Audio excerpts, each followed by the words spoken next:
And one of the great motor races begins in 5 lights time. And the Monaco Grand Prix is underway.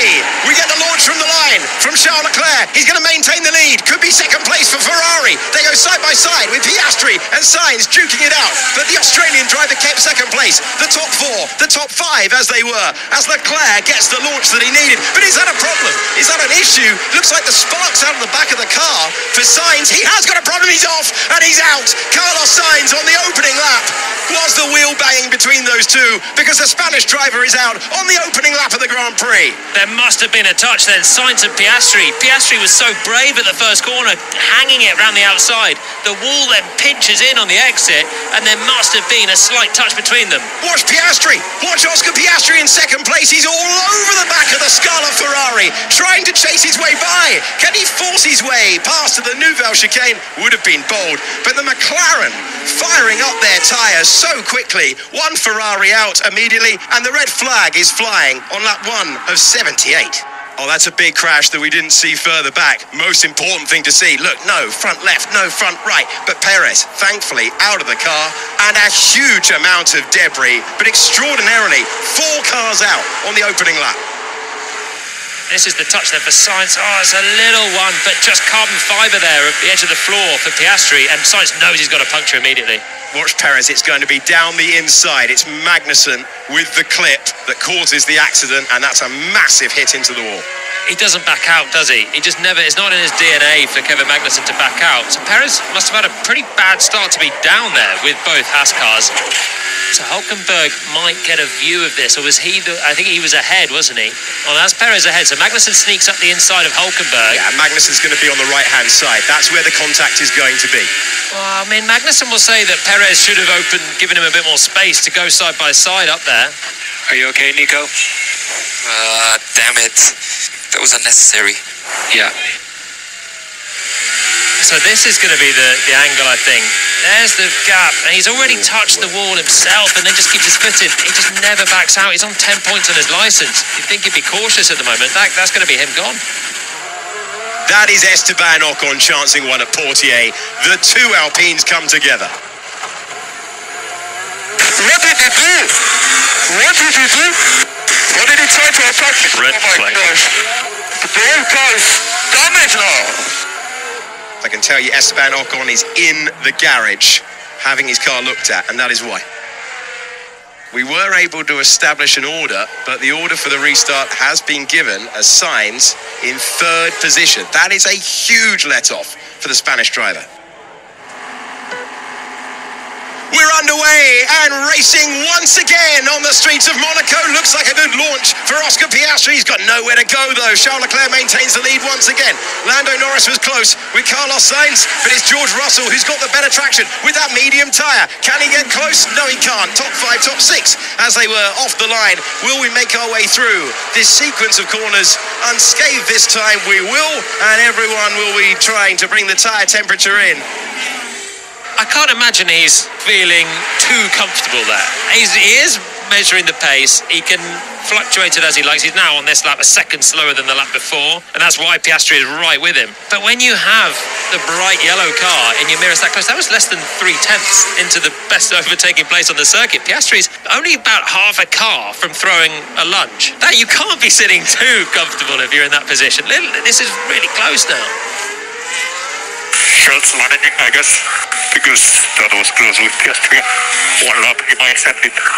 Yeah, Carlos Sainz agrees with Jolyon Palmer. Aston Martin can do something here because they have both cars 11th and 12th. They are now giving up Alonso's race to get a big gap to Stroll. So Stroll can have a pit stop and go and attack Gasly. So Alonso's managing this pace still. Even though he's on a medium tyre, he's just keeping Ricciardo here, and it's frustrating for a driver that's done so many big lunge overtakes in his career. He's not able to do one just yet.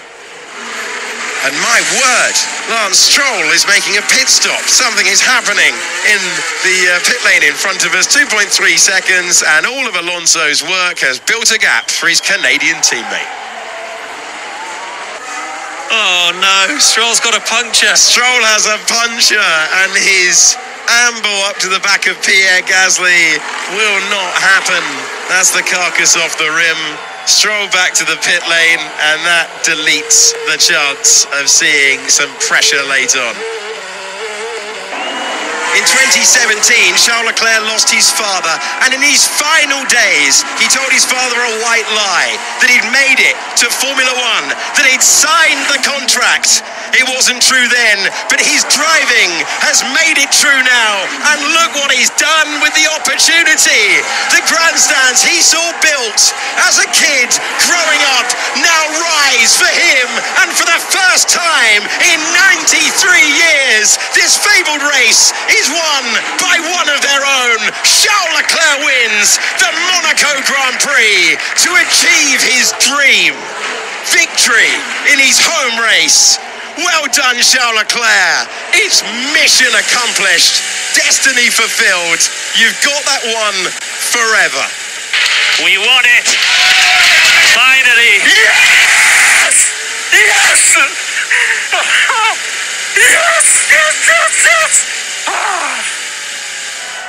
When your home race includes memories of waiting with your friends to get on the school bus, when he's looking up at the balcony where he first watched the Grand Prix, that's more than special.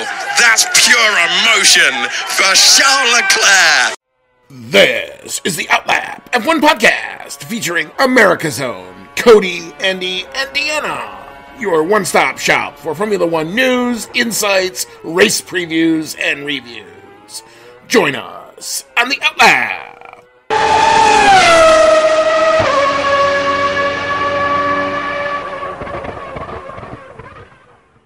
What is up, Outlap F1 Nation? This will be Season 6, Episode 18 of the Outlap F1 podcast. It's the 2024 Monaco GP and also Indy 500 race review show. You've got Andy, and I'm along with Cody tonight. It is often said to be the greatest weekend in all of motorsport, and I think for the most part it lived up to it. But Cody, how'd you survive it, and how you doing, sir? I'm doing great. Just getting done, enjoying the long weekend. Got a little bit of barbecue ribs from my fiance's dad today, so it was great day for barbecuing. But yeah, as far as the race goes, well, I'm sure we're going to get into it. Some of it was awful, some of it was fantastic, and yeah, I think I've got for once more to say about IndyCar than about Formula One from the weekend. Yeah, well, we'll get into all that in just a little bit. Just a little bit. That's a good tease there. But you can find our show as always, and if you found us for the first time, welcome along. You can find us on, I guess it's now officially X.com, Twitter. You find us there. We put stuff out all the time. Instagram, Discord, Reddit, and of course YouTube at Outlap F1 Podcast is the handle for all of that. If you can see our link tree in our show notes. If you're on YouTube and you like what you're seeing and you enjoy what you're hearing, you can do what all the fun kids and the cool kids do. You can smash that subscribe button, or you can leave us a like, or you can click the 5-star button on your favorite podcasting app, specifically Apple Podcasts or Spotify. What does that do? One, it makes you cool, but two, it just allows us to come up a little bit better in search results and allows us to spread our net a little bit out in the world of the webs here. So thank you. So if you'd like to email the show, chat now at outlapf1.com. We'll take you there. Thank you so much to our continued monetary supporters, including Dean Warwick, Yuri Dolchester, Paul Weaver, Quentin Warden, Kevin Kelly, Regan Stanzik, Timothy Brown, and of course, Jonathan Scott. If you'd like to become a member of what we call the hashtag Outlap F1 Nation, you can see our link in our show notes. It's an anchor page, $1, $5. All goes into making the show better. All goes into either upgrading equipment that we already have, because they come up with new versions that sometimes work better, or buying new equipment that we would like to have.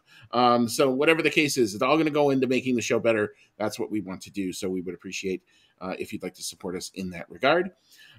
Just as a last reminder, you can use our code OUTLAP and get you 20% off and free shipping with the good folks at Manscaped. You can check out their wonderful line of product there.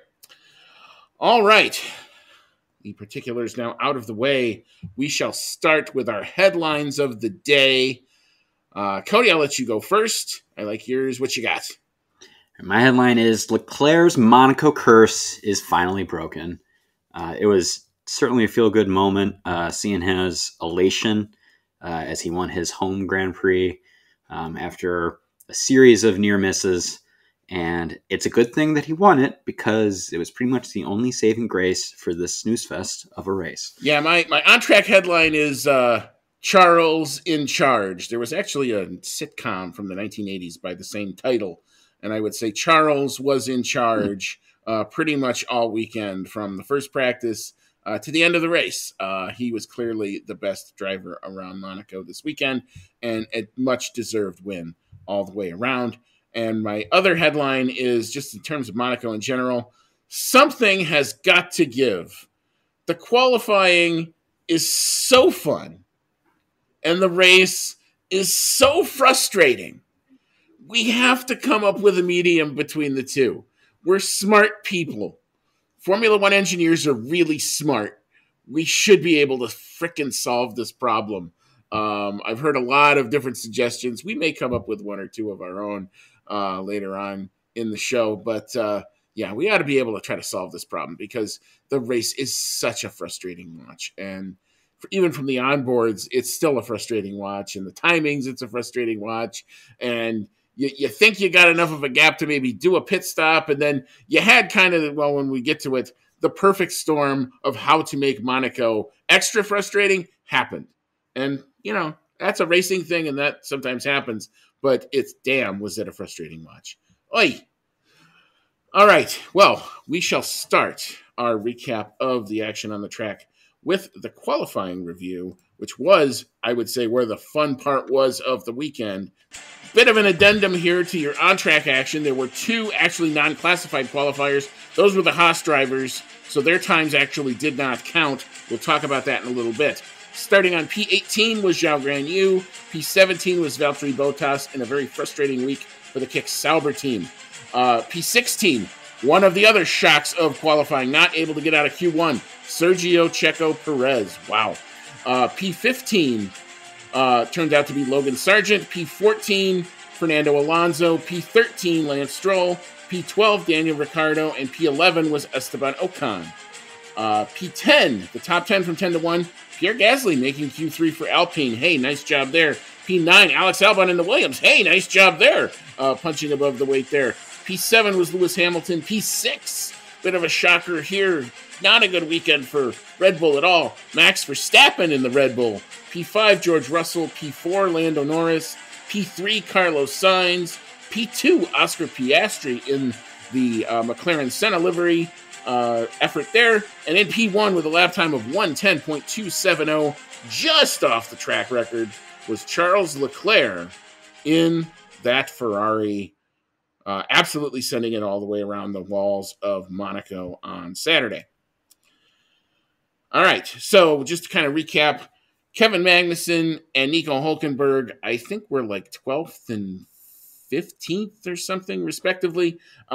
They had their times basically deleted and were disqualified from qualifying due to a post-session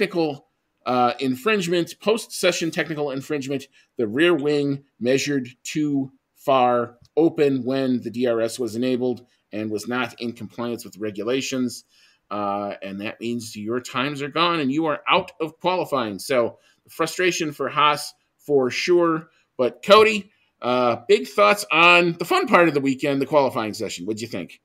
Oh, it was disappointing that the Haas got disqualified, but rightly so. It was technical infringement. And it, as we're going to get into, ended up setting the stage for the only other exciting part of the race, other than Leclerc winning, was because we had Magnussen and we had Perez right by each other. Speaking of Perez, it looks really bad that he did not make it out of Q1, but you have to look at it a little more closely because, as we saw during this qualifying, it was incredibly close with the timing. I mean, Verstappen, made it out of Q1 with plenty of room to spare, and Perez missed out, and they only had, I think, around 0.3 seconds of a difference between the two of them. So yeah, that tiny little bit was the difference between making it comfortably and not. So yeah, while it does, look really bad on him for qualifying that far back, and Monaco is the last place you want to do that because it's really, really hard to pass, really hard to overtake. I don't, I'm still not on the will Perez lose his seat train because, he's had a couple, pretty bad ones in a row. That's fair to be said. And this is right around when it started happening last year. And he had a massive slump through the whole middle of the season pretty much. But I still feel that he could pull it together because, like I said, timing really wasn't that far behind. He probably wasn't much farther behind Verstappen than he would be on a non-Monaco race weekend. And it's just the fact that everyone was so close together for this race that he missed it out a little bit, and that was all it took. Yeah, I mean, you look at it. There were lots of people who were having some very dicey Q1s. I mean, number one, the traffic situation with all 20 cars on track at the same time made trying to get just a clean lap in pretty hard in certain cases. And then you had cars doing lots of different things with respect to the tires. Some were going on a regular out lap and then just going straight into a timed lap. And others were doing kind of an out lap, then a prep lap, then a fast lap. So it was really hard to kind of tell. I felt for all of the race engineers who were watching around, and they're like, well, we think this guy's on a time lap, but we're not sure. So, and then of course you don't want to be impeding anybody either. So, it was difficult. And then add to that, another thing I just tended to notice throughout the practices, and especially in the first set of qualifying. Now, they fixed this for the race on Sunday, but these advertisements that line the walls of the track, because we have ground effect cars that literally suck air into and underneath them, they were coming loose and coming off at, I guess the British phrase would be at a rate of not, and they were causing debris and it was causing issues. One guy who I know got caught out, Lando Norris, got caught out with it and had to abort his fast lap, come in, have it removed. Luckily, it didn't screw up any of the geometry of the wing or anything else. They let him back out. He was right at the death, would not have made it out of Q1 either if he didn't get his last lap in when he did. So, it was... I don't want to say that this was, you look at it on the surface of it. This is the Sergio Perez who, we're after Miami, and now he tends to go away and he fades out, and now his seat's in jeopardy, and let the merry-go-round start up again. I'm not there yet. I think aggregate with where he's been relative to his teammate this season so far, I think he's still getting a passing grade. I don't think it's the A- that it was at the beginning of the season. I think we're now looking at a B- ish. He's still got some margin to play with, but these next few races for him, I would say the next 5 races for him are going to be, that's where you're going to get your read. These are tracks that he knows. These tracks he's all been to. There's nothing weird about any of these next circuits coming up. And if he's not, putting out at that point, then I think we can have this conversation about, what do you do with his seat? But for now, I think he's safe. It just kind of sucks. It was, I would write this off to more of a Monaco thing than anything else. Yeah, I would agree with that. It's just the drivers talk about how Monaco is like the true test of your ability getting around the track for that qualifying, and it's really easy to mess it up. We see how close they get to the barriers. It does not take much to ruin your lap here. Beyond what Perez did, it was a little crazy to see Fernando Alonso not get out of Q1 either, although it was very, very, again, very, very close margins. A little interesting to see Logan Sargent out-qualify Perez. I'm thinking that might almost sting a little bit more than the being out in Q1. But as far as the other side of the spectrum, good qualifying efforts, Oscar Piastri had an awesome qualifying, really showed his abilities on one lap pace, put himself on the front row and in excellent position to try to make Monaco his first Grand Prix victory. So I found him to be very impressive. And doing it in that special livery car just kind of made it all the more exciting. Yeah, I mean, great efforts from, I think, all of the top four, including even George Russell, by the way. The Mercedes came to play. And that was interesting to see, where all of a sudden where they were up there and in the mix. And I actually thought, through Q2, I'm like, this actually feels like a pretty darn democratic qualifying. Everybody seemed like they could put something together at one point of one of those sessions and had a shot, and it was just going to be kind of who could do it over the long haul. And really the top two teams won out kind of at the end of the day here between what Ferrari was able to do and what McLaren were able to do. And I just got to tip my cap to Charles Leclerc on his last lap, which Piastri, if he doesn't do this on the last lap, Piastri could have taken pole. A 35-1 middle sector, which is just amazing. Like, nobody else was even close to that. Like, I was excited when I saw Piastri do a 35-4 through there. So, I mean, the first sector, they were pretty much kind of neck and neck.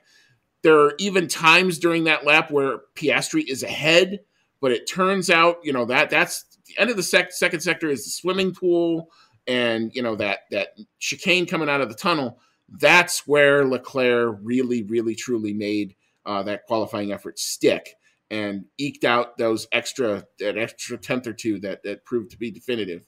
But yeah, I mean, really strong from, all the top. I would go even all the way to Verstappen, even the top six. We never got a chance to see what Verstappen's final Q3 lap was going to be because he hit the wall. So, we never know, like, could he have wrangled a lap time out of it, because he was definitely trying to do it. So we never got a chance to see what that lap could have been or would have been. But I mean, for a qualifying session in general, it was tense throughout. It was nervous throughout. I got pretty much everything that I could have possibly wanted.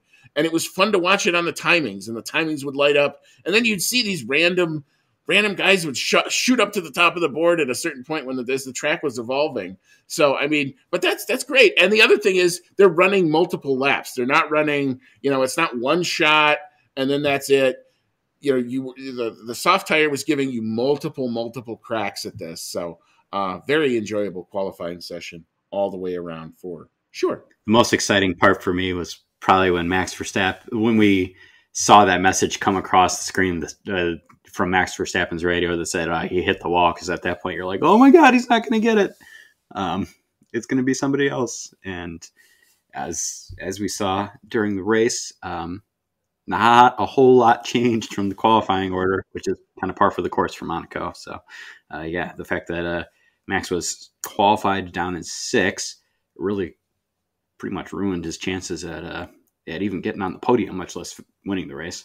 Yeah, and before we leave this, shout out to one Pierre Gasly for ringing whatever that car had in it. He doesn't crack the 110s. Both Gasly and Albon for cracking the 110s in Q3. I thought both those guys did an amazing job just to get there. Some guys were having some off sessions, and they were able to pounce on it. So for teams that haven't had a whole lot of things good we can say about them, for Williams and Alpine, this was a welcome respite and a good result for them for sure. All right. Well, there goes the fun part. Now we have to talk about the Sunday running, the race itself, which was, you go into a Monaco weekend and what you think you're going to see. You're expecting not a whole lot of overtaking. We talked about this, in our preview. We weren't going to expect a whole lot. But then you kind of get the perfect storm of, and then you realize that, about halfway through, we're like, oh, we're really in the scenario here. This is not going to coalesce or move. But anyway, we'll get into it. We'll talk about the first lap, which was where if you want action, that's really all where it was. Actually, one little scary moment, but luckily all rocked away and everybody was okay.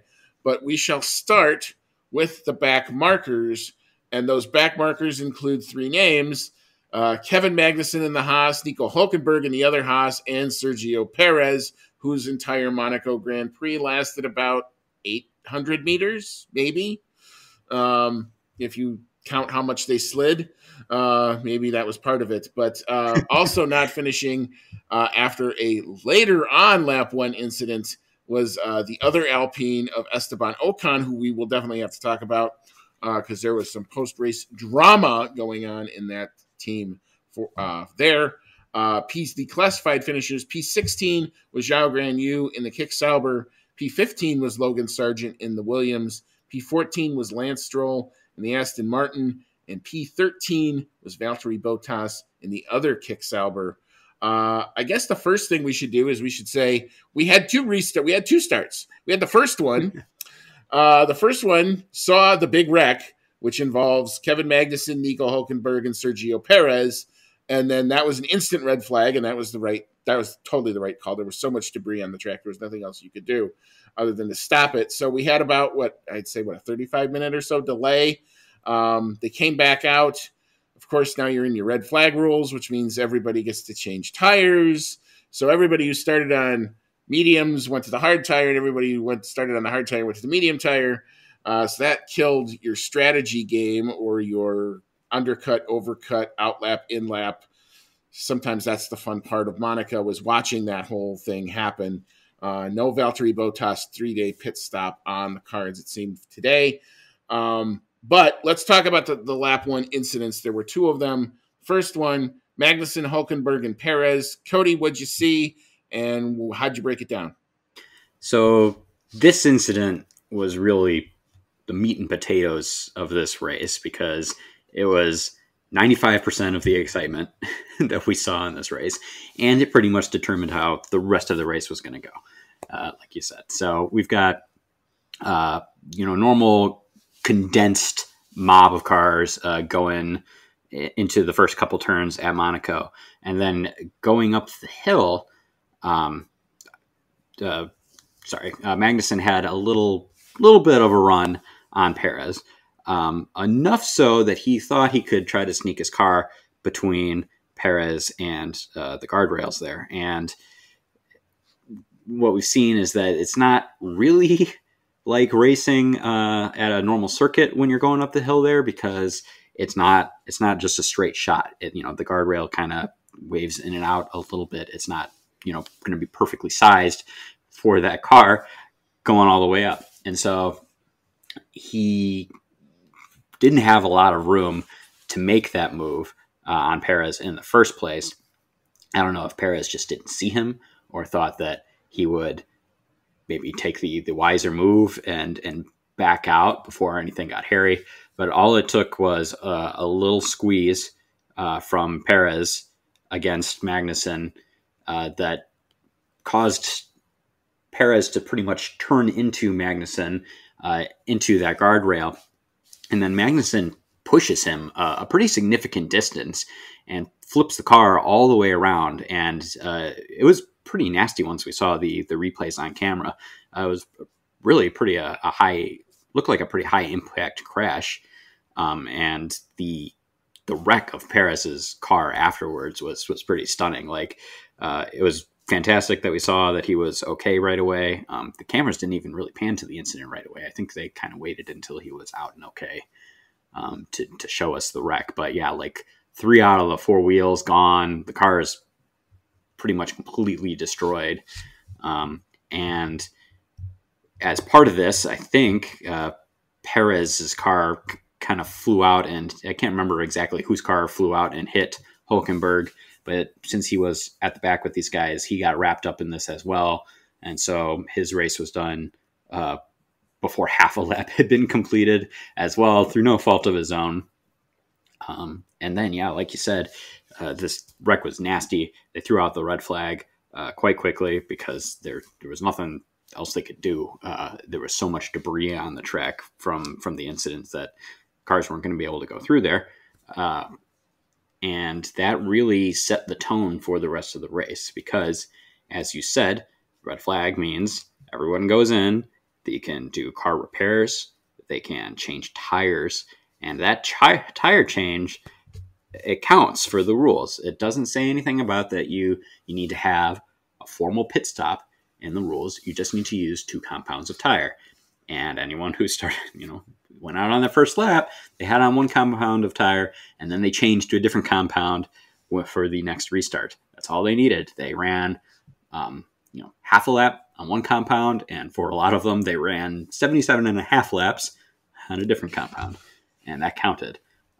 This red flag also really saved Carlos Sainz because he, in the whole tussle that was the opening of the race, I don't exactly remember how it happened, but he did, I believe, end up getting a flat by rubbing with somebody else. And Piastri.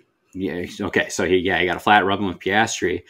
He ends up having to take the little escape area because of the flat, and you can see the sparks shooting out the back of his car. You thought he was done, but he was able to return to the pits under his own power, and that red flag again really saved him because got to make any repairs that they needed to.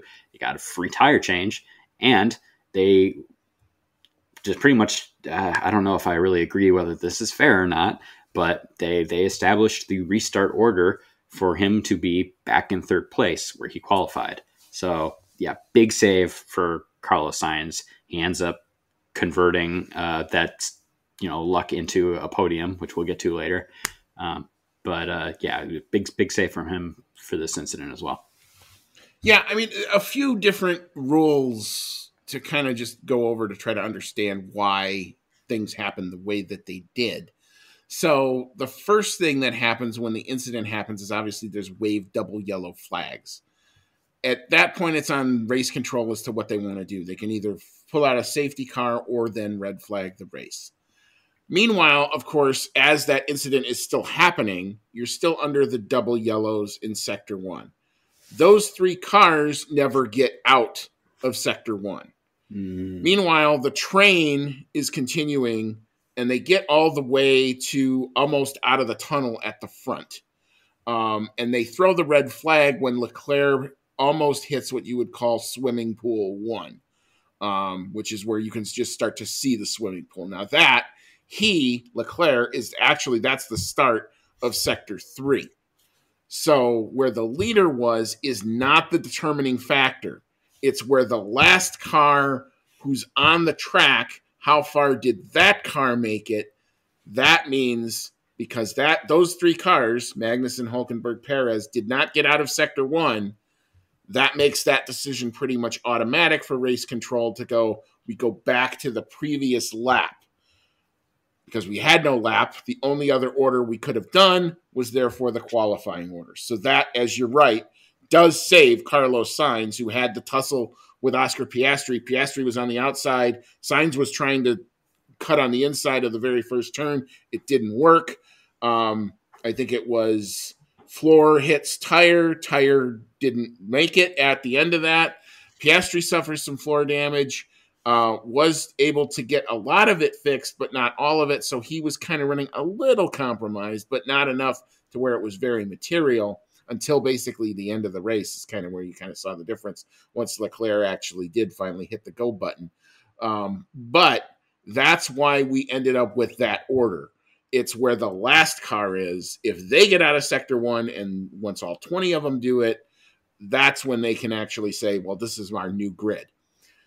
So just wanted to clear up why the rule was the way that it was, because it was confusing. Because at first I thought, oh, well, look at that. Sainz is out. Lando's going to get a podium, 2 and 3. I like this. I was sitting pretty. And then they came up and did it. But it makes sense when you think about it in that way that, hey, it's the last car that's got to get out of that first sector before they can change the ordering there. So what we ended up with on the second restart was basically anybody who didn't make it falls to the back. Everyone who then is still running can move up to replace those that didn't make it. You don't have the blank spots on the grid necessarily. But then they restarted, and obviously what we saw, for the most part, especially amongst the top 4, was 78.5 laps on the same compound of tire. So anyway, that was kind of your lap 1. Now, the incident we haven't covered. When we did our Miami review, we said we almost had Alpine on Alpine violence, and somehow they managed to get through a very tight corner without having any incident. They were not so lucky here.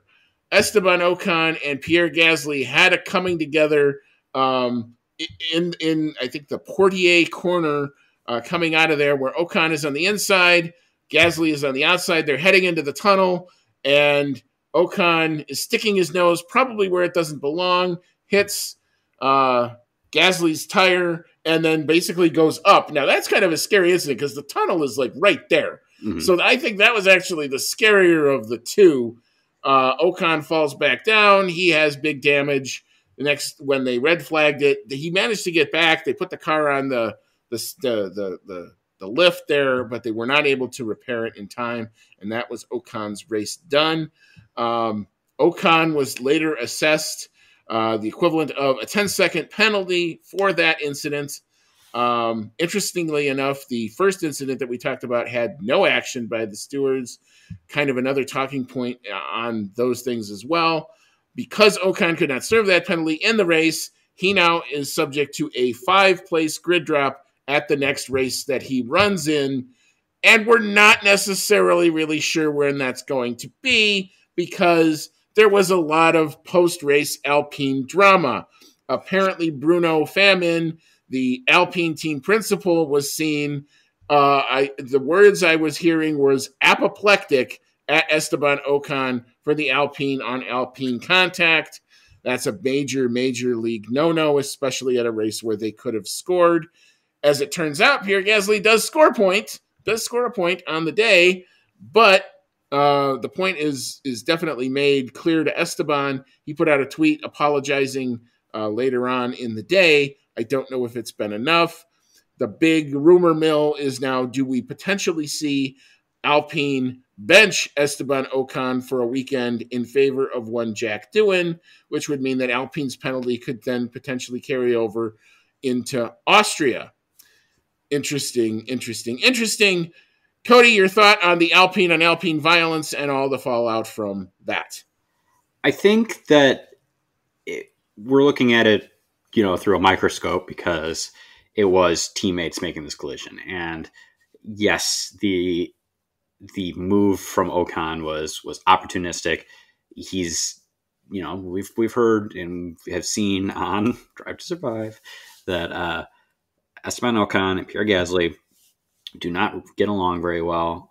They have not gotten along with each other for a long time. And they ended up in this team together in a perfect French situation where you got two French drivers driving for the French team. Looks great on paper, except then they have to get along with each other. So they race each other very hard, I think, partly because of that they really want to prove that they're the better of the two. And maybe that was showing here a little bit that Ocon wanted to get past Gasly in that incident and was willing to make the move because he thought this is really probably the best chance I'm going to get all race. And yeah, it was opportunistic. Could have potentially ruined both of their races. He's lucky that he didn't get hurt from that incident because, like you said, his car flew up quite high. You and I saw an incident like that in the W Series a couple years ago when we were at COTA 2021, and there ended up being some broken vertebra from that incident. So he's lucky he didn't get hurt, and only his race was ruined. What I don't really agree with from the fallout from this, and I'll get into the Alpine stuff, their drama in a second. I don't really agree with the seeming inconsistency between giving Ocon a penalty for his incident and not giving Magnussen a penalty for that incident. And it's not, wouldn't even say I really think that Magnussen deserves a penalty. You could call his move opportunistic as well. That, he's riding on so many penalty points right now that he should really be taking it easy and not making risky moves like that because he's so close to a race ban. But I think you could chalk that up to a racing incident because the FIA seems willing to chalk up a lot of things that happen on the first lap as a racing incident because it's crazy. You got everyone all close together, jockeying for position right out of the get-go there. There's a lot of stuff that's just going to happen because you're so close together. I think you could make the same argument, though, about the Ocon incident. I think you could make the argument that, hey, It's opportunistic. It's the best chance you're going to get all race. He went for it, and it just didn't work out. He lost control of the car a little bit, understeered, and it didn't work out for him. So I think you should probably be consistent with how you rate these two incidents. And yet we've got Magnussen not getting reviewed any further. They just chalked that up to a racing incident.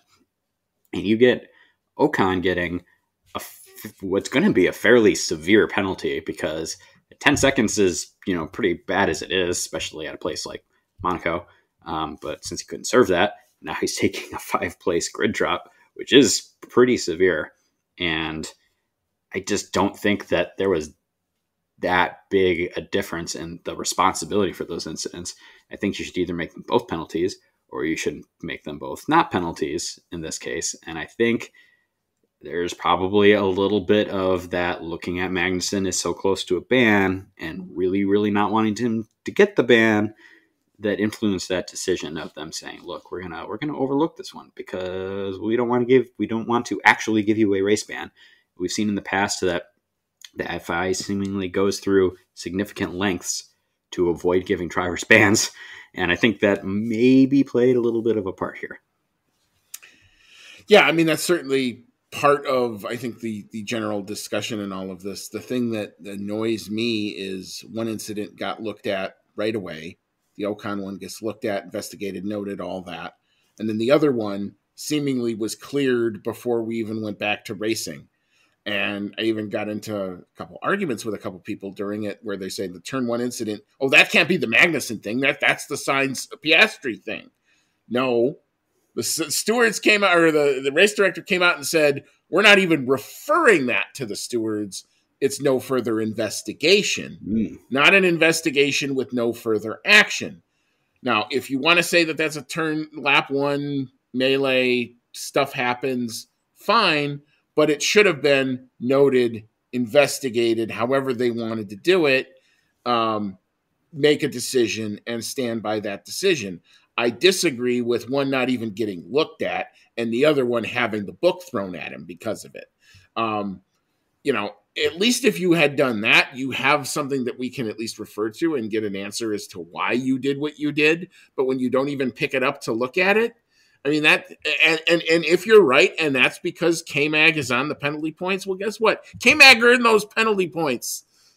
He's in that situation through, some of it is a team thing, but he's in that a lot of that situation because of the actions that he did behind the wheel of a race car. I don't want to see a race ban. I like K-Mag. I root for K-Mag a lot, and when he was in IMSA and in other places as well. I think he's a hell of a nice guy off the track, but you gotta be in a little bit better control. I don't know that I see a fault in the Magnussen Hülkenberg Perez thing. I do think it was K-Mag saying, I have a potential for a gap. I'm going to shoot it up, and I'm going to hope that Sergio moves over. Sergio didn't, and this is what we ended up with.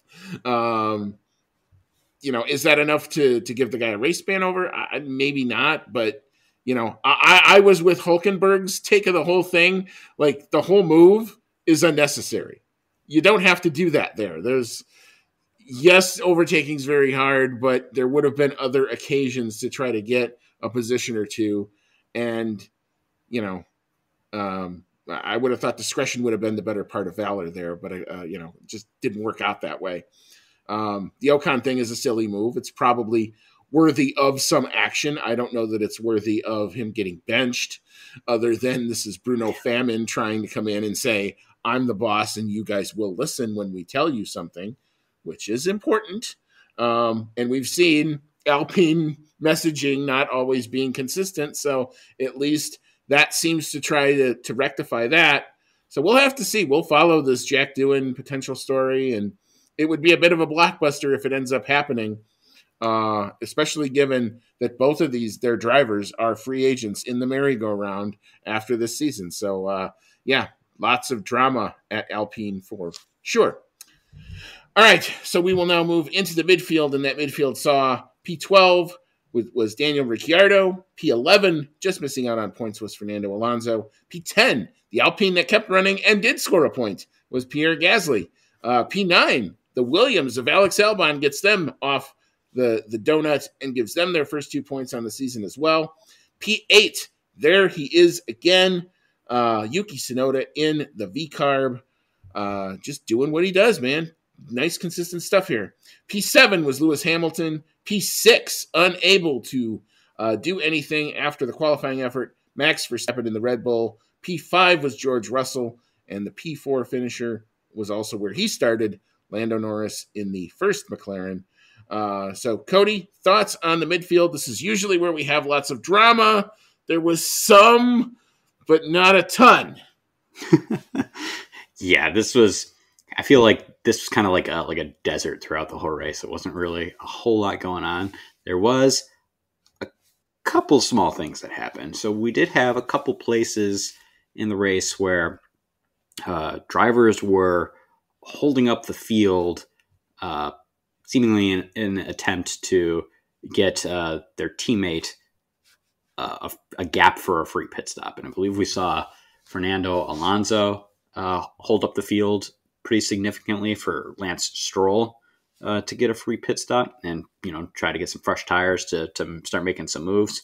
He didn't get very far because, unfortunately for Lance Stroll, not too long after that pit stop, he did get a flat, which pretty much ruined any efforts that they had made over the course of half the race to make that happen, which is really unfortunate. I don't think, I think, what was it? He actually, I think it kind of was his fault. If I remember correctly, he smacked the barrier pretty hard, and that gave him the flat. So, too bad that, they put all that effort into making that strategy work, and it just never came to fruition. Similar efforts were made for, I believe, Lewis Hamilton trying to get a pit stop. Lewis Hamilton takes a pit stop in the middle of the race. He comes in, gets his tire changed, goes out, and now you're going to want to correct me if I'm wrong on this, but I believe on the radio they told him normal outlap is what I've been saying, is that Bono told Lewis Hamilton it's a normal outlap. Meanwhile, Max Verstappen comes into pit on the following lap, so pretty much right after Lewis Hamilton pits, and he gets in, he gets his tires changed, and he makes it back out in front of Hamilton. And there's this whole, kind of controversy going on between, Hamilton and Mercedes right now, where there seemingly is an erosion of trust between them. And Hamilton comes on the radio and says, "Why didn't you guys tell me that outlap was critical?" Because it was a pretty legitimate chance, one of the very few that there was, for positions to be gained on pit stops, because there's only a couple pit stops in this race. And he didn't make it happen, seemingly because he didn't know that he should be pushing on his outlap, and seemingly the team didn't tell him. I've heard some argument that it's kind of getting tongue-tied there. Heard some argument that it should be obvious that you should be pushing on your outlap. But why would you if there's no position to be gained? I think that this was a big-time dropped ball by Mercedes. That they had something that could work to get a few more points out of this, and they didn't make it happen. Either they didn't realize that he needed to push harder to get past Max, or they just neglected to tell him. But yeah, there's definitely a drop ball there. Yeah, I mean, I'm totally with you that Mercedes did something not necessarily right, because if you tell a driver a normal outlap, what that generally will communicate to them is you want to bring the tire in. The modern understanding of the Pirelli rubber is that if you push them within the first couple of laps almost too hard, you almost weaken the overall life of the tire by almost like half. So that tire will still perform, but it's not going to perform long enough, or the length of that performance is going to get severely hindered if you're leaning on them immediately. So a lot of times you're going to be kind of cautious on your outlap. You're not going to be giving it 100% pace. What you'll see is a lot of teams, when they bring people in for the pit stop, will tell their driver, use up whatever's left of the tire because they know the outlap has to have the tire getting brought in. And usually as they're trundling down the pit lane, they'll get some instruction on, hey, you're either going to, we're racing so-and-so, close at exit. That tells the driver, hey, I got to push here. Or two, if they told them bring the tire in or normal outlap procedure, that would tend to indicate, well, we're just going to roll through the corners in the first one. We're going to bring that tire, we're going to bring it up to its nice, happy temperature, and then we can push on it. It looked like Max caught wind of the Lewis stop, didn't want to wait. They brought him in on the next lap to cover it. Definitely got him out in front of Lewis. We'll never know had Lewis been pushing all the way through that lap, had he actually been able to make that move stick or an overtake stick there. Definitely a bit of a dropped ball by, I would say, the Mercedes team, but that was about as much fun as it was. Max tried to go for an undercut on George Russell, and if you wanted an indictment of why modern day Monaco doesn't necessarily work with these cars, Max Verstappen on ridiculously young tires, unable to get around George Russell, who was running on 77 and a half lap old mediums, unable to make that happen. And kudos to George, because he was actually kind of the linchpin that stopped the top four from playing any games with each other, because where he would drop, he was boomeranging between, at the end of it, I think he only finishes 8 seconds or so behind Lando Norris. But at one point it was 15 seconds, and they said you needed 20 seconds to get a pit stop. And so it would boomerang. It would get to like 17, 18, and then George would run a few hot laps on his tire and use some of the life up on it, and it would come back down to like 13, 14 seconds. So it was kind of an odd peekaboo game with people that they weren't necessarily racing, how it kind of played out. But kudos to George. That was a tire preservation kind of masterclass, because everyone thought because they started on the hard tire and were forced to go on the medium after the red flag, everyone thought Mercedes was cooked. Turns out not to be the case there. So good on George. Kind of a frustrating weekend, I think, overall for Lewis, obviously, with the opportunity to maybe undercut Max that didn't happen there. As for my team, the McLarens, also very frustrating to watch, because the Ferraris were doing an awesome job of maintaining just enough track position on them to where they had pace in reserve if the McLarens would try to push. There was no real opportunities to make any sort of dive bomb moves. I saw there was one time Lando got, I think, within 0.2 of signs going into Rascast. That just wasn't enough to make a legit move there. So it's very frustrating onboard watch. And then Piastri kind of near the end, after Leclerc did kind of do the we're just going to go fast now, we're done saving, didn't have the overall race pace to keep up with him, either because, one, that damage from that lap one collision with Sainz was just a bit too much, or his tires were starting to go. We'll never know. But the bottom line is none of those positions changed, so we might as well just go right into the podium. That podium was Carlos Sainz in P3, Oscar Piastri comes home in P2, and the homeboy does good. A great last lap by Alex Jakes on the F1 TV side of the coverage. I thought it was very nice, poetically done, man. Your chef's kiss to that last lap. Charles Leclerc in the Ferrari, a hometown victory. 2024 may be the year of the happy winner yet again. Look at that. So if nothing else, that was the redeeming factor on kind of a frustrating watch, but that was pure joy. To watch Leclerc do the dive into his team was just as fun as for me in Miami, to be honest with you. So I was enjoying that throughout that. Leclerc was very happy, as well he should be. He was the best driver all weekend. Yeah, he did a fantastic job managing the race. He did have some of the question marks taken out at the very beginning, because I think one of the few things he was worried about was, how's the pit stop cycle going to go? And that was taken out of the equation very quickly. All he had to do was, make sure his hard tires could last the entire race distance. And that did provide some kind of like tantalizing moments during the race, because he was definitely not pushing the car at all in the earlier stages of the race. He was doing as much as he could to preserve the tires so that he would have enough at the end. And you had Piastri sometimes very, very close to Leclerc, and you're kind of wondering, man, is he gonna go for it because he knows that there's not going to be many chances? Is he just going to like make a dive bomb the next chance that he thinks it could happen? Fortunately, no such thing happened, which is probably good decision making from Piastri, because so far this year we've seen him have some pretty rotten luck, some results that could have been, should have been, but weren't.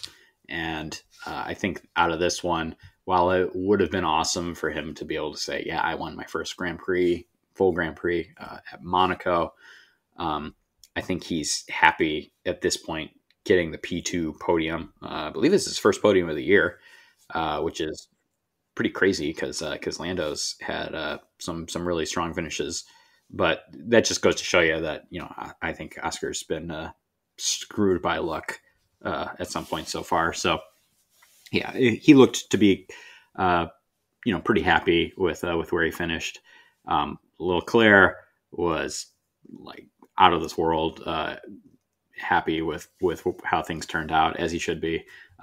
The podium celebration was pretty fun to see. It looked like even the King was getting really into it. Had some champagne he was spraying, and obviously, I love to see the Italian national anthem go anytime Ferrari wins. They all get so into it, and just overall a great feel good moment. I was very happy to see him win it. He was pretty much who I wanted to win the Grand Prix because he had the best opportunity, and it's always great to see drivers win their home Grand Prix because they're so excited for it. All the fans really lean into it. So yeah, I would say that was the best part of what was a very boring race. But yeah, great performance by Piastri, great recovery, I guess you could say, from Sainz, from being, what looked like out of the race to pulling together on the second restart and managing the race perfectly well for a double Ferrari podium.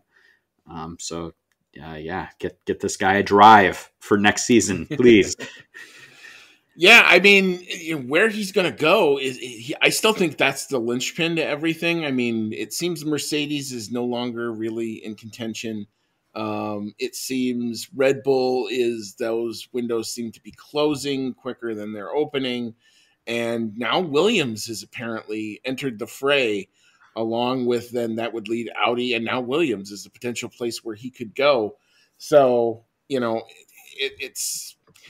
it's going to be so interesting to see where he finally does end up going, because he's either going to price himself out of the market he's trying to make, or he's going to have to do kind of a long-term give to get later. And he's one of the, he's not an old driver on the grid by any stretch, but he's one of the more seasoned drivers on the grid.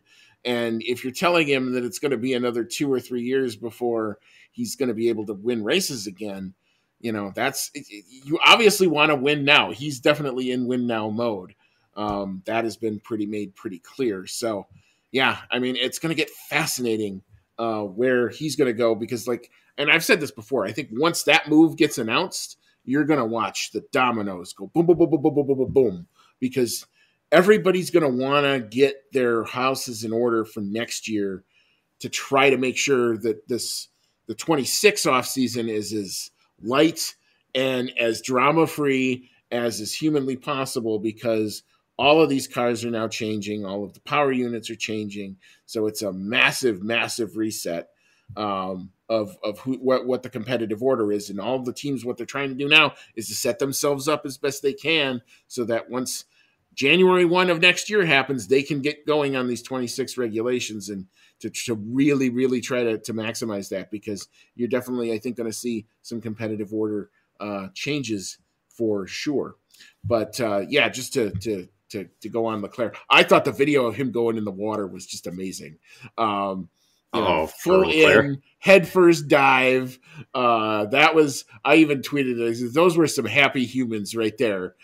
So boring race, great race. Don't really care. I love moments like that. That's why you're in it, is for stuff like that. So kudos to, and just, throughout the course of the weekend, they were that little tick in front of McLaren. And I think where this race ended up was pretty much where the real competitive order was. I'm excited again that McLaren was able to take a fight to a top team, that they were right there.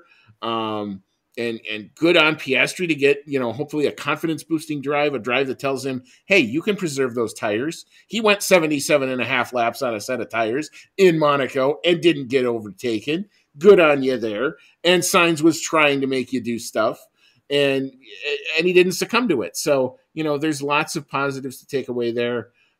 It was a tense Monaco, which is always what I'm looking for. At least it was tense. But it wasn't, I never had the thought of, unless somebody screwed it up, or we had some other safety car intervention, I never thought the race itself was ever going to kick off. And it just kind of ended kind of where it was. But, sometimes you have that. I don't know that I want to do the trope of how would you improve Monaco. We kind of already talked about that in the preview. I think that there's a lot of ideas out there. I think there's hopefully from what I've seen and read, it seems like everybody's of the same opinion that something's got to give. So let's figure out what's got to give, whether that's a tire, whether that's a certain spec of car, because this is a racetrack that has a lot of meaning for a lot of places. And it is integral in the history of Formula One, and it's something that we shouldn't just go away from. I don't want to ever be we shouldn't just drop it from the calendar. That's just not how we should operate. And I watch the historics and I say, there's places where you can overtake and you can make moves if you have the cars that can do it. So maybe the 26 cars are a step in the right direction. Obviously, they're not going to be quite as large as this generation of cars. But I sure hope that they start thinking and even try to get a little creative. I'm willing to try a tinkering here, where maybe in other places I might be more of a traditionalist and say, no, you can't touch it. Per se. All right. So that concludes the actual review. We're going to take a quick break. We'll recap what all this did to the driver, which has some shakeups in it, and the team standings, which has some shakeup in it as well. We'll open it up to your thoughts on what you saw this weekend in the fan email segment. We've got some good results here. We'll talk about awards. I've got a couple good ones. My rubbish and my analysis paralysis are pretty good. A little bit spicy if you want to think about it. We'll talk about predictions. We didn't have our safety blanket of Max on pole, so you'll have to see what happens with the predictions, because they got a little interesting this weekend. And then before we head on out, we are going to talk about the other race that we had to wait a little while for, but damn, was it worth the wait. The Indy 500's on the docket as well. So come on back. We'll get into all that in just a little bit. You are listening to the Outlap F1 podcast, and we'll be right back after this quick pit stop.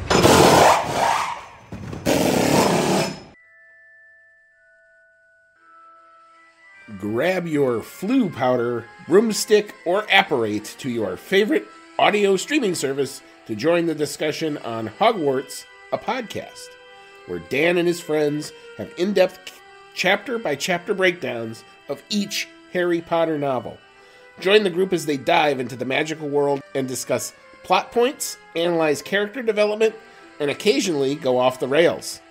Whether you're a muggle who's new to the series or a pure-blood wizard who won't need a remember-all, Hogwarts, a podcast, brings everyone to the Great Hall for a magical discussion.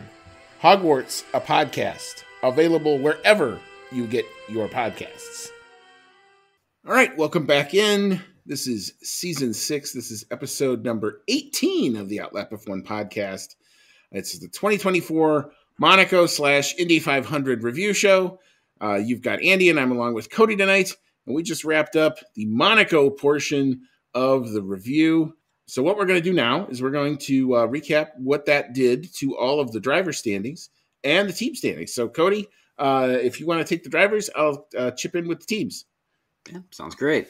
So in first place in the driver standings, still, it's Max Verstappen. He is in first with Red Bull at 169 points.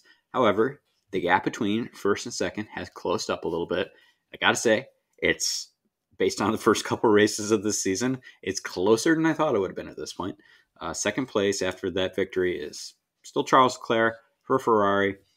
He is at 138 points, so only 31 behind Max for the moment.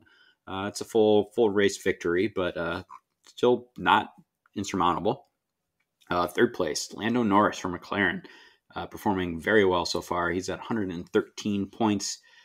Fourth place, Carlos Sainz for Ferrari, also performing very well. He's at 108 points, which means he now overtakes Sergio Perez in the standings. Sergio Perez is in fifth place for Red Bull at 107 points. And then a little bit of a gap down still to Oscar Piastri, who got really good points this race. Oscar's in sixth with McLaren at 71 points. George Russell, the first of the two Mercedes drivers, is in seventh with 54 points. Lewis Hamilton just behind him in the other Mercedes at 42 points.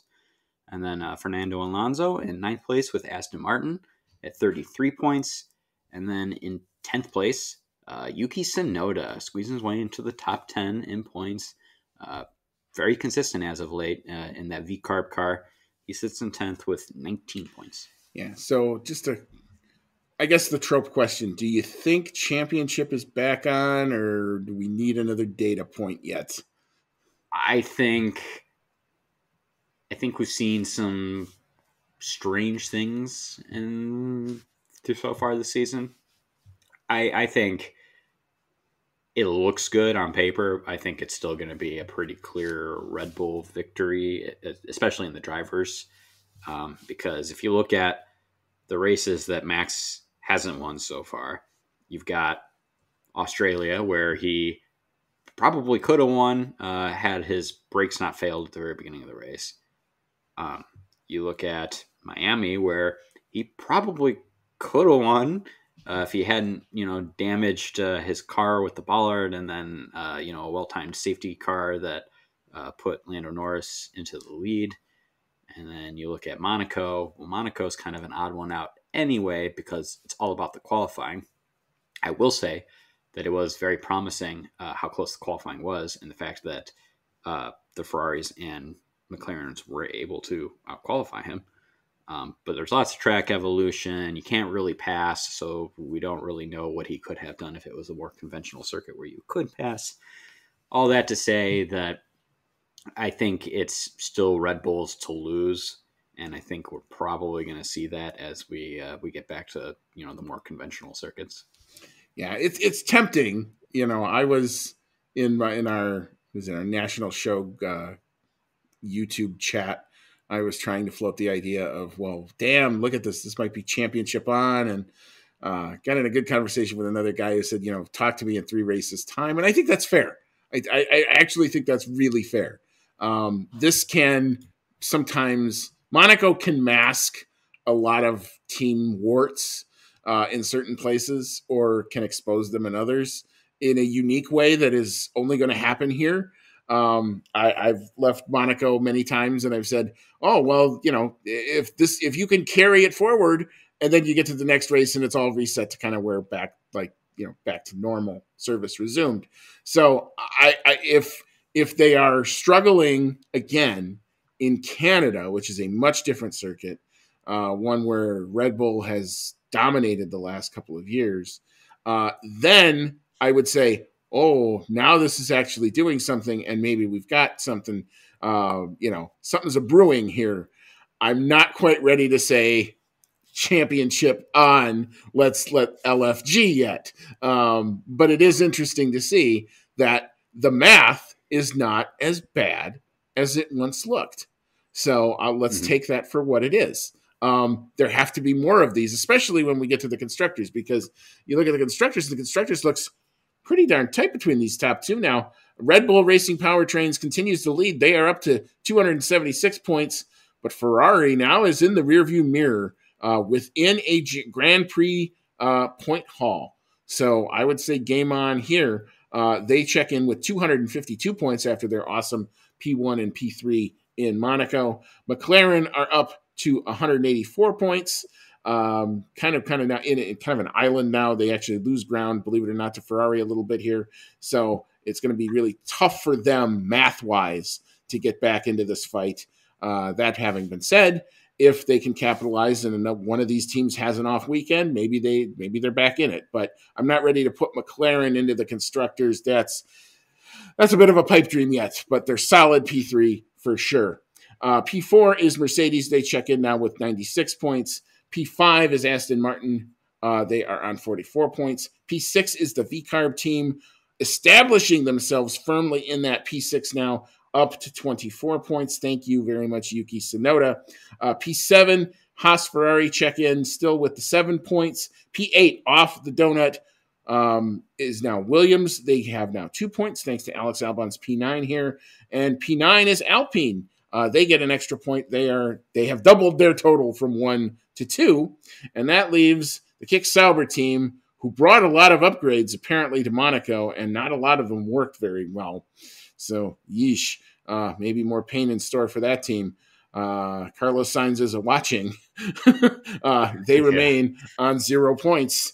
Yeesh. All right, so we will now move into my favorite segment of the show, the fan email segment. You've heard our takes on what you saw this weekend. It's now time to get your reaction to what you saw this weekend in the F1 world. We've got our normal people who have been so nice as to give us a thought or two. We'll start always with Rachel Fleming. Then we've got the formula. And Mr. Dave Doherty has also chimed in as well. So, Cody, it's your time to shine here. What you got? All right. Our first email comes from Rachel Fleming. Thank you, Rachel. She says, well, that was a brilliant race until K-Mag decided to take out Sergio Perez and his teammate. Not impressed by the stewards not even looking at that incident. But I suppose the Haas team were probably more angry than anything else. If this continues for K-Mag, would a question come up about even lasting the rest of the season, let alone getting a seat for next season? But that is nothing compared to the anger at Alpine for Ocon. I can't realistically see Alpine benching Ocon in Canada, but the words coming out of the team suggest that this cannot continue. I don't think that the red flag changing tires rules would have made any difference in this race, so I was going to rant about this, but it wasn't a Red Bull 1-2, and it was becoming Hoopling's first, so I will live with it. It certainly helped George Russell. But what a result for Williams and Albon. Qualifying is key here, and now it only leaves Stake Sauber on 0 points. That will not impress anyone at Audi at all. And finally, Charles winning his home race and having Ferrari and McLaren as the top 4 cars. Have we turned back time to 2007? I love that last little bit. It does seem a little strange to look at this race and be like, the top performing years were Ferrari and McLaren after the last, 10, 15 years about now? 15 years, I think, being dominated by Red Bull and Mercedes. Yep. It's crazy how long it's been since these guys have truly been in the mix. I guess Ferrari a little bit in 2017, 18, 19, but McLaren definitely a long way ahead of where they were about 10 years ago. Lots of good points here. As far as my take on Alpine benching Ocon, I agree with you, Rachel, that I don't really think it's going to happen. I think it's rumors going around because of things that were said and anger at the incident. The other thing, though, the other option is I would say if they do bench him, it's not only because of what happened in Monaco. I would think if they're benching Ocon, it goes a step further that there's things going on behind the scenes at Alpine that are affecting the relationship between the team and Ocon. There's been a lot of rumors going around that he is not wanting his seat at Alpine, and he is shopping around for different teams, seeing if there's anywhere he can realistically move to. I don't really blame him. He's been at that team forever, and they continue to struggle to fight their way, into even like an upper midfield team, as we're seeing this year. But yeah, I would say if they actually bench him, there's definitely more going on. I think the pit stop strategy could have spiced up the race at least a little bit, because we've seen it with Daniel Ricciardo, we've seen it with Valtteri Bottas, where it only takes one botched pit stop and your race complexion is completely changed. Daniel Ricciardo was on to win his first Monaco Grand Prix victory when a poor pit stop ruined that for him. Valtteri Bottas having a decent race, his race completely ruined by not being able to get the wheel nut off. So just the chance of something like that happening, to me, would have been enough to really spice things up and change the complexion of the race. And we were kind of robbed of that by the red flag happening so early in the race. Even if you got to the point where it was, if the red flag happened, like say halfway through the race, yeah, it probably still would have ruined the rest of the race from that point on, because everyone would have gotten fresh tires and that would have been the end of it. But you could have at least had something happen before that. So the fact the red flag came out on lap 1 really took any strategy out the window. Yeah, great race for Albon. I really like Albon because he seems to be, now that he is in the Williams car, we've been seeing it for a couple of seasons now, that he is the type that can really extract a lot from a car, so long as it's, something he can work with. We seem to see that he wasn't maybe getting the attention he needed at Red Bull. I'm not really sure what it was. Maybe the car was a little too much on the knife's edge. But here at Williams, he is really shining. He's extracting pretty much everything he can get from the car and getting those points where he can. And that's the most Williams can hope for right now, because they're struggling a little bit and every point counts. Yeah, any points for Williams is gravy. I'm pretty sure James Vowles is already kind of resigned to the fact that they're probably not getting the same constructor money that they've had become a little more accustomed to when they got P7 last year. Given the decisions they made and given how especially the first few races of this season have played out, so yeah, that's gravy for them and good to see. I've talked about Gasly making Q3. He was very happy. That was a good moment. Again, something you do like to see. The nice thing about the 10 teams that we have is we don't have anybody 4+ seconds off the back. So it doesn't take much for one of those teams to maybe punch a little bit above their weight. And Monaco is a track where, like, if you don't have the best engine or you don't have the best aero, it doesn't necessarily matter because your driver can make the difference. So that's good. It makes it, like I said earlier, a little bit more of a democratic result than in some other places as well. So those are good things. I'm in agreement with you, Rachel, about, why do you investigate one lap 1 incident and not even look at the other one? So I would agree. I'm not impressed with that. I think the internal thing at Haas, I tend to agree with that point as well. We talked a lot about the anger for Ocon from coming on to Alpine, what the options potentially are.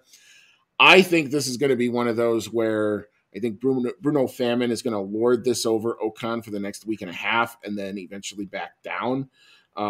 Probably because now I could, of course, be proven wrong. The second I see a blockbuster thing, then I'll just eat these words. But I think he wants to just come out and say, hey, look, I'm the guy that's in charge. Just understand that I can do this. Strike 2.5. Anything else, and I'm pulling the trigger on it. If he does pull, because I do think everyone will calm down a little bit. It was bad. It was stupid. Not a great move. Short-sighted, but not egregiously bad. It just didn't work out. I think, compared to what Magnussen did or didn't do, it's kind of around the same par. So, I think they should have been looked at in the same vein, either from the stewards or from their teams as well. So yeah, thanks, Rachel, for being right on it, and always enjoy your feedback. Mm-hmm. Our next email comes from the Formula. Thank you for chiming in. And they said, I'll keep it brief. Yay, Charles. Boo, Esteban. Checo, that's what you get when you get out-qualified by Logan Sargent. Very succinct. I love it. Yeah, I think we pretty much covered all those points pretty thoroughly. Definitely agree with Yay, Charles. definitely mostly agree with the Boo Esteban. Checo, poor qualifying, as we discussed at the beginning. Looks worse in Monaco. Doesn't look so bad when you look at the gap between him and his teammate. But you still can't deny that he was outqualified by everyone except for a couple drivers. And one of those drivers he was outqualified by was Logan Sargent in the Williams. That's, I guess, a good point on Logan that he was able to do that. It was a very close margin. But he at least Logan Sargent can now say that in his career in Formula One, he was able to outqualify a Red Bull, which is good for something. Yeah, I mean, this is a very succinct way of kind of summing up the entirety of the 78 laps that we got. Yeah, I really can't put it much better. It did make me chuckle, so thank you, Mr. Formula, again, for your contribution. And our last one comes from Dave Doherty, and I'll take this one. He said, the race was amazing. What are your thoughts? Is this the beginning of a three-way championship fight between Red Bull, Ferrari, and McLaren? He also says, I love your show. You are the best. I hope you enjoyed this race as much as I did. I loved the Saturday, and I loved Monaco as an event is amazing. There's so much happening. There's craziness, and, from people who I have talked to in their lives who've been there, it is a totally other culture to be there and in the stands, and the energy is a certain way. Some of that comes through across on the TV screen, and some of it doesn't.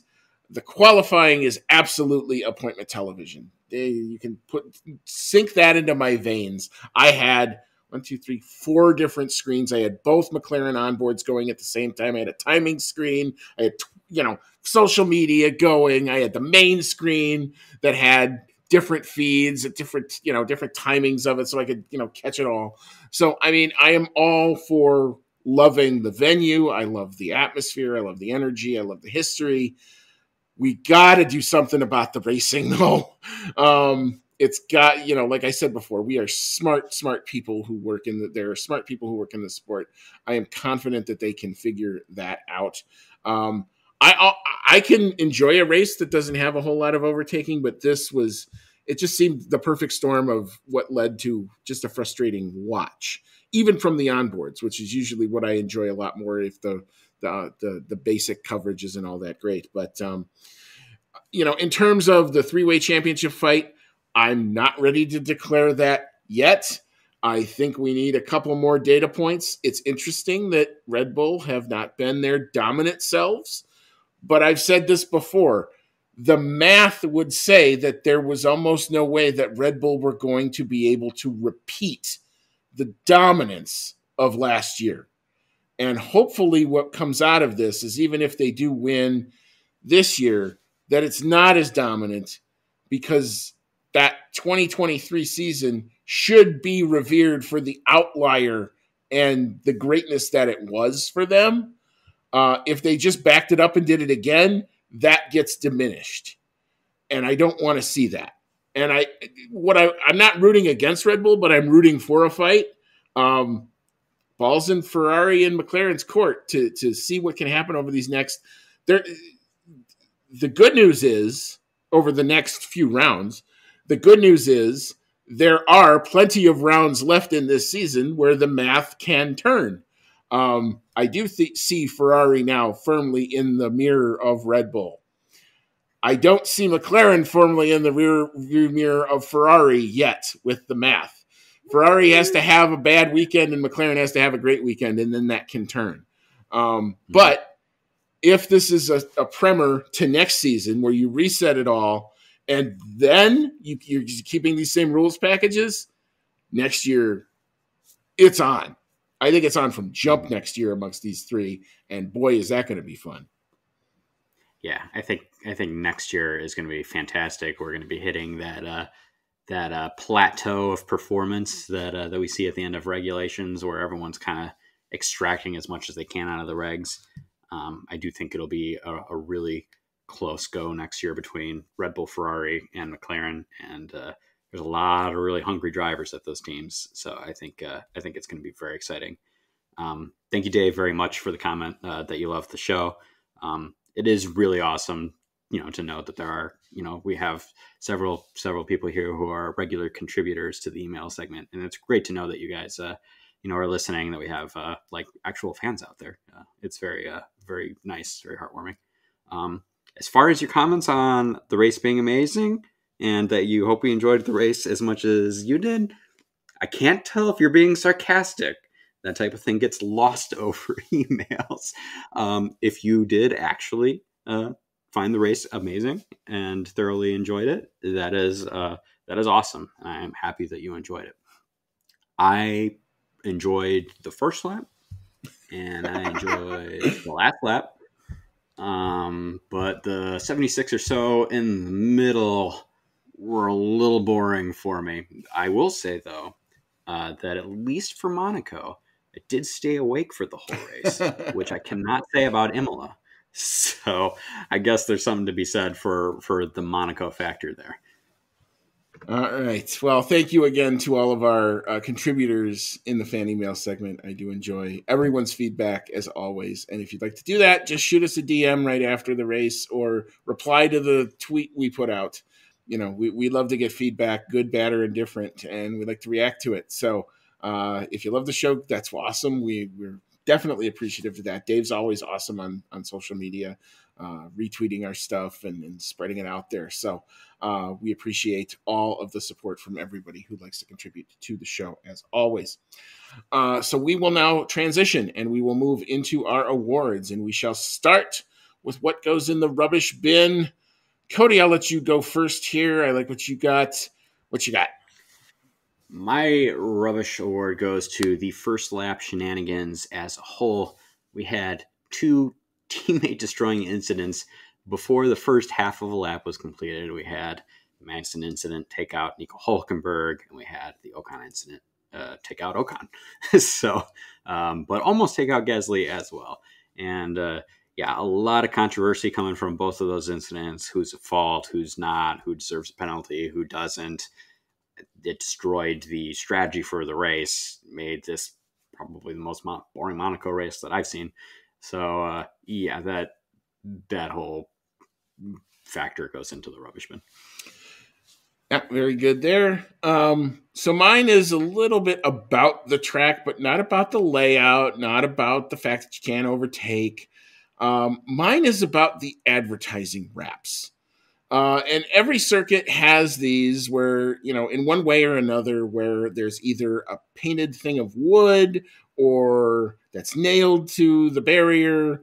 But in Monaco, they elected to go with these. Now, I don't know if I think it's derivative of plastic or something like that, where, the advertising. Like a shrink wrap. Yeah, shrink wrap or something that was like adhered to the barrier. Well, we have ground effect cars that get right up against the wall, and the ground effect cars suck air into it. What did you think was going to happen here? And happen it did. You saw it even in the first practice. You had all this debris that would come out.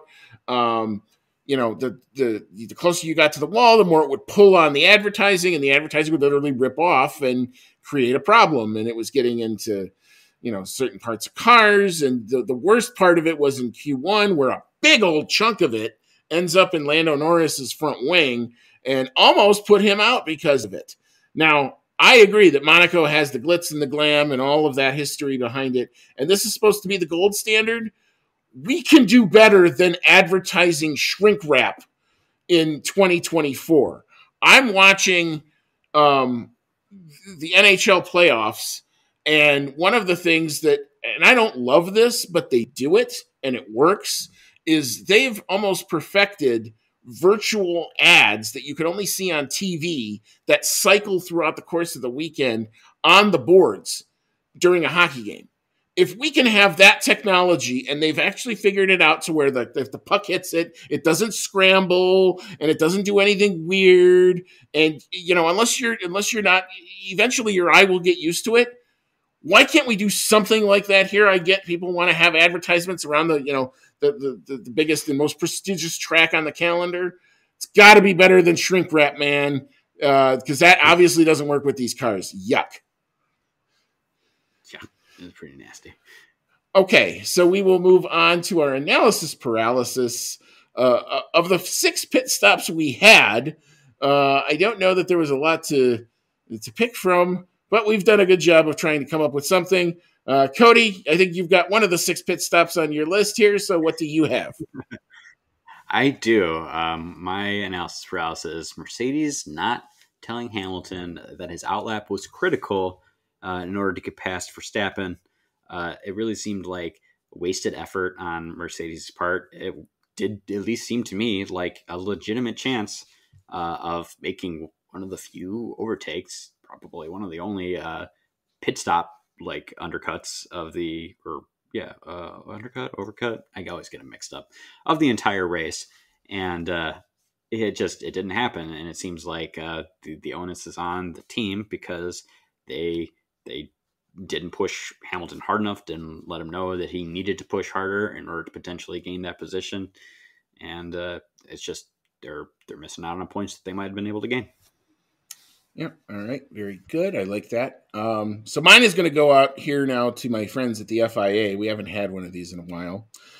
So you're going to tell me that the lap 1 incident that destroys 3 separate cars doesn't get looked at, but the Ocon move, which is stupid and probably deserves a penalty, on the same lap not only gets looked at, but gets a 5-place penalty at the next race? And oh yeah, the car he hit not only kept going, but scored in the points. This is maddeningly inconsistent. Does not make sense. Try explaining that to someone who was watching Monaco for the first time. They see 3 cars destroyed, nothing happens. You see 1 car destroy itself, that dude gets the penalty, and the other car goes on and finishes the race and is fine. Doesn't add up. I can't explain it, so I don't get it. So analysis paralysis, FIA for you here. It does really feel like it's been a while, which I guess is a good thing. It does seem like it's been a while since you really had an award that tore into the FIA.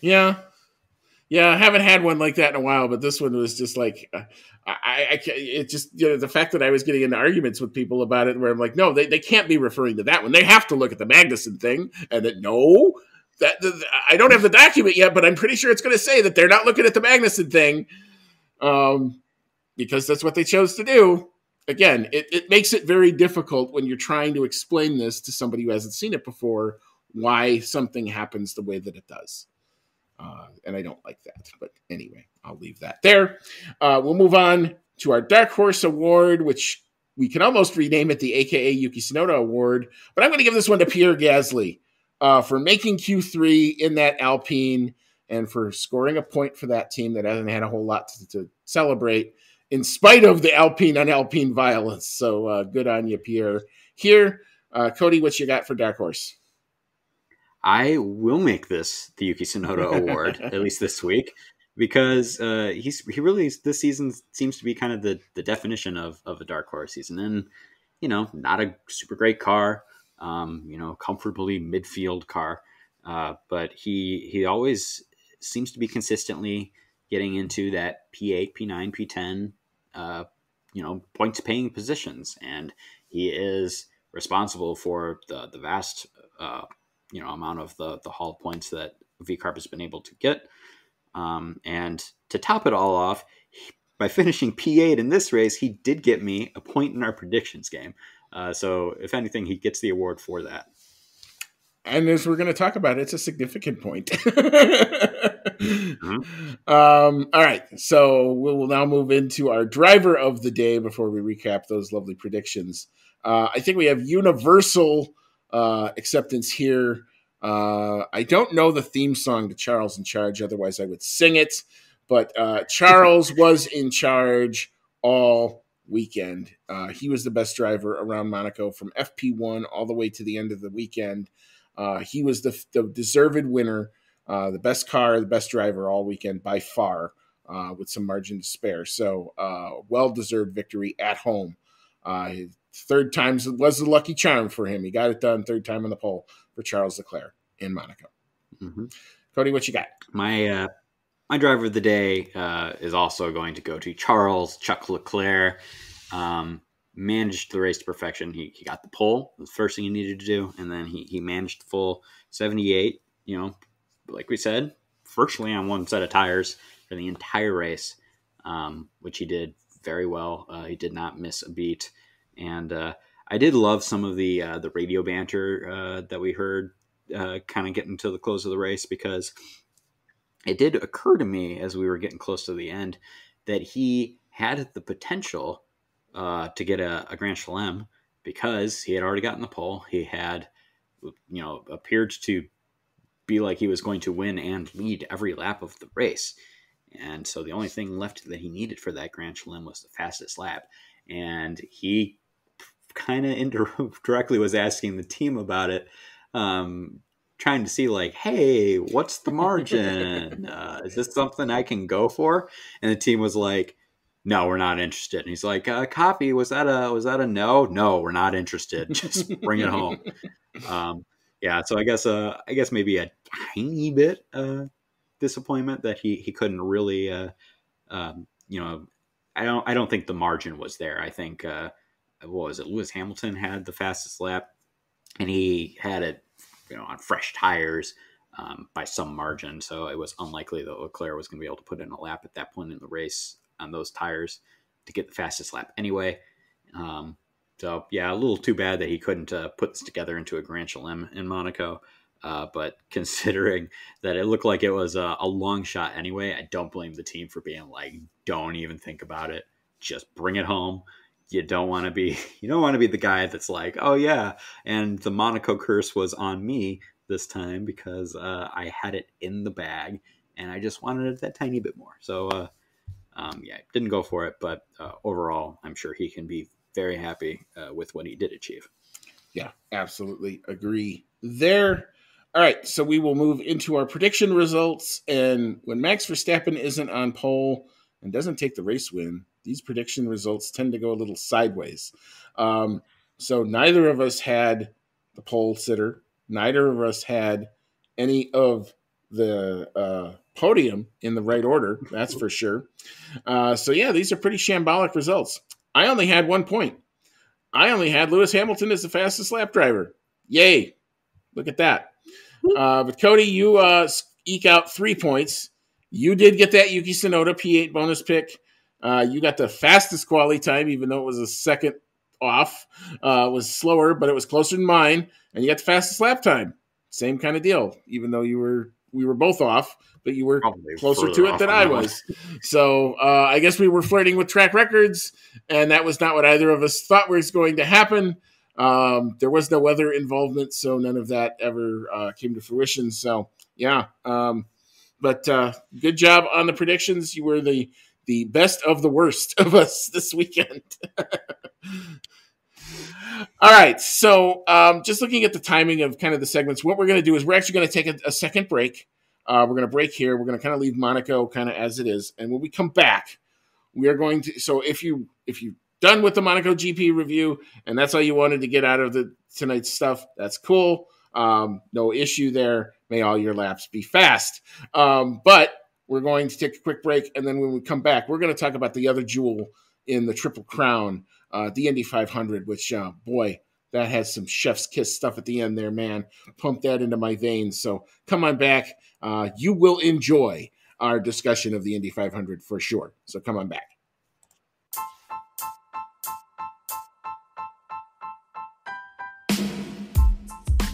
Thank you for listening to today's episode of the Outlap F1 podcast. If you like what you heard, click that subscribe button and be sure to leave us a 5-star review. If you want to connect with us outside of the show, check out our website at www.outlapf1.com. Find us on Twitter and Instagram at OutlapF1 Podcast, or email us at chatnow@outlapf1.com. As always, thank you so much for your support, and we'll see you on the next one.